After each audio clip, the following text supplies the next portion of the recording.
The next big update starts with a bang as we look at what's new in Indie Pogo. Indie Pogo has always been focused around aerial combat, using special attacks to defeat your opponents. We've added some brand new tools to increase the depth of combat. Use the recently introduced melee button to utilize a host of short-range attacks. These new aerial melees increase combo game like never before. For characters with movesets that were repetitive or overly defensive due to a lack of options, these melees are an especially huge improvement. We're also bringing more horizontal options to the table with the addition of side specials. Dash, crash, and splash your opponents from the side. You may have already noticed that fighters now face sideways instead of looking into the camera. In order to keep fighters controlling well, we've had to move a few attacks around. Some pre-existing moves are now accessed as melee aerials or as side specials. In cases where an attack has been moved or replaced, we've even added some new neutral specials. In order to know which way you're aiming, the direction you're facing lets you know. We've added grabs and throws to Indie Pogo as well. Now, the parkour trigger allows you to grab opponents and pluck them right out of the air. Throw them into terrain to deal damage. Alternatively, you can try to toss them into a blast zone for an early knockout. With a variety of new combat options, every fighter now has double the amount of attacks, yielding more gameplay depth than ever before. We've made hundreds of changes to the existing cast, so be sure to subscribe for individual breakdown videos for every fighter.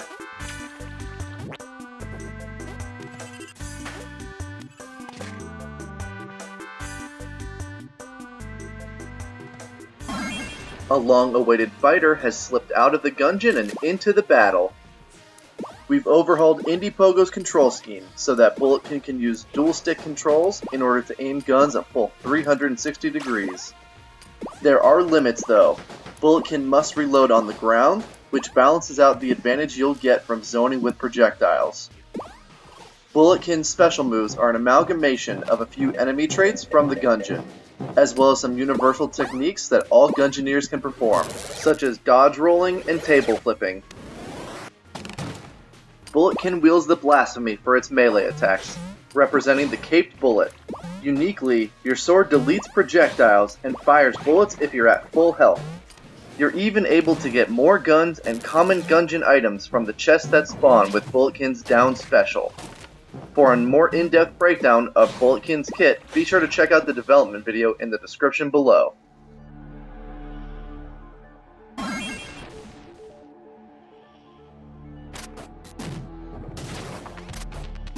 Long cranes and tall buildings build this mysterious city under attack.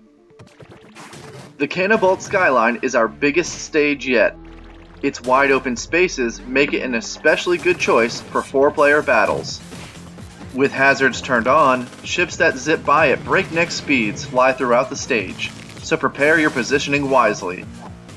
You can even throw enemies into ships for near guaranteed KOs.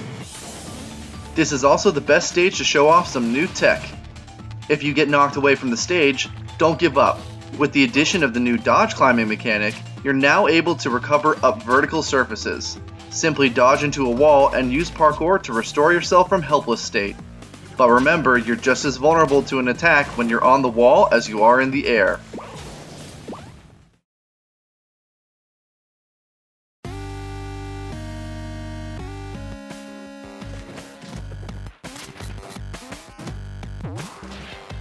The Well Caverns from Downwell make their debut.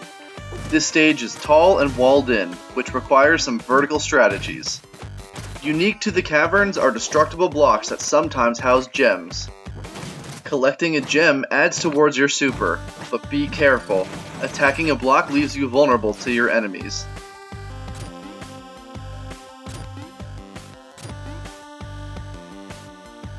For everything we've covered so far, it's all coming at you completely free. If you wish to support the dev team, check out these brand new DLC skins.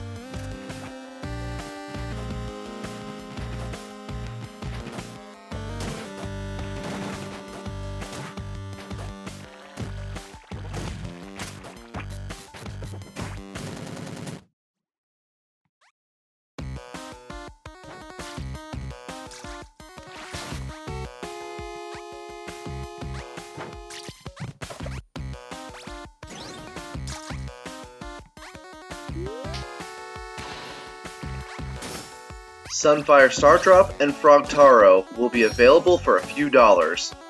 Be sure to show them off online against your friends.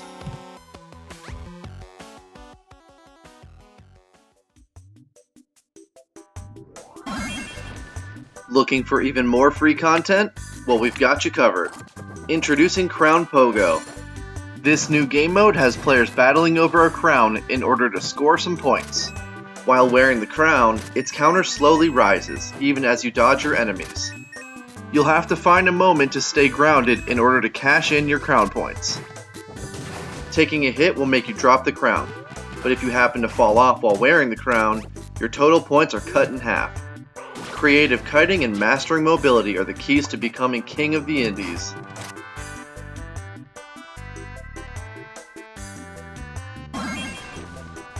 The competitive scene is getting a bit more varied with a new way to die. When choosing your fighter in a tournament, you may be at a disadvantage based on blind fighter picks. So we've added the bubble swap technique to help switch things up. When you're in the respawn bubble, pressing the bumper buttons allows you to swap your fighter out for another. However, there's a trade-off. You won't be able to move your bubble to position yourself above your enemy. And of course, you cannot access this feature on the first stock, as all fighters now have entrance animations. Master as many fighters as you can to increase your chances to rise to the top.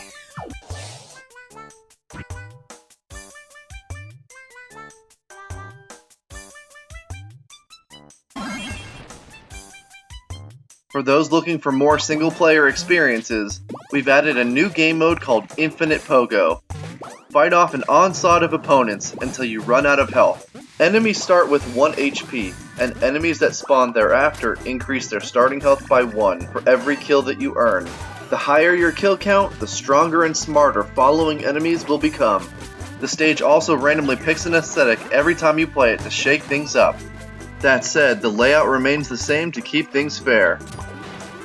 Additionally, the arcade mode has seen a bit of an update and now has individualized paths for every fighter, so be sure to go check that out.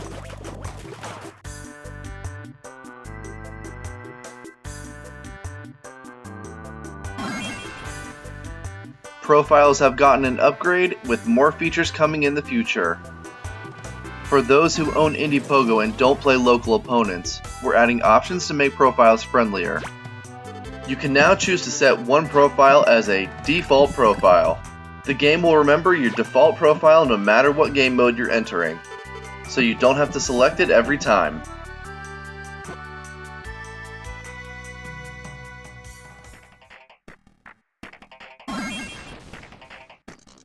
This next feature will actually follow the update shortly after its release. We call it Heavy Metal Mode. Over the past few months, we've had many players and critics request a toggle for the auto-jumping. With accessibility in gaming being a hot topic of debate, we want to join that conversation by making our game as accessible as we can to players of all abilities. Heavy Metal Mode is a system that integrates walking in a way that won't take away from what makes Indie Pogo unique and fun.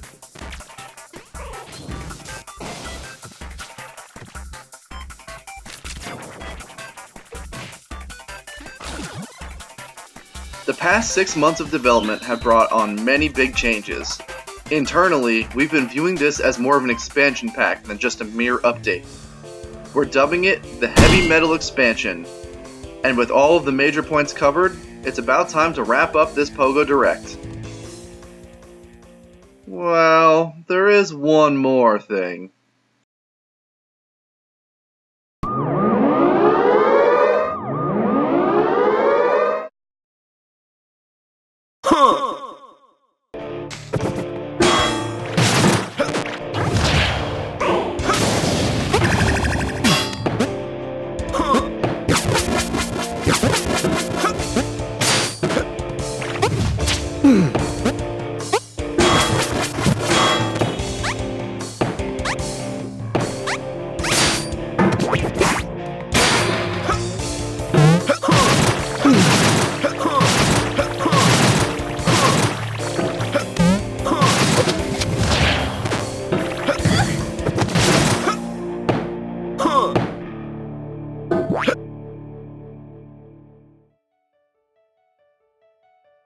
Diogenes from Getting Over It with Bennett Foddy joins the battle. This heavy metal hitter needs a bit more time before he makes his debut. Indie Pogo evolves on May 7th. The rest of the heavy metal expansion will be released over the rest of the month. Thanks for watching.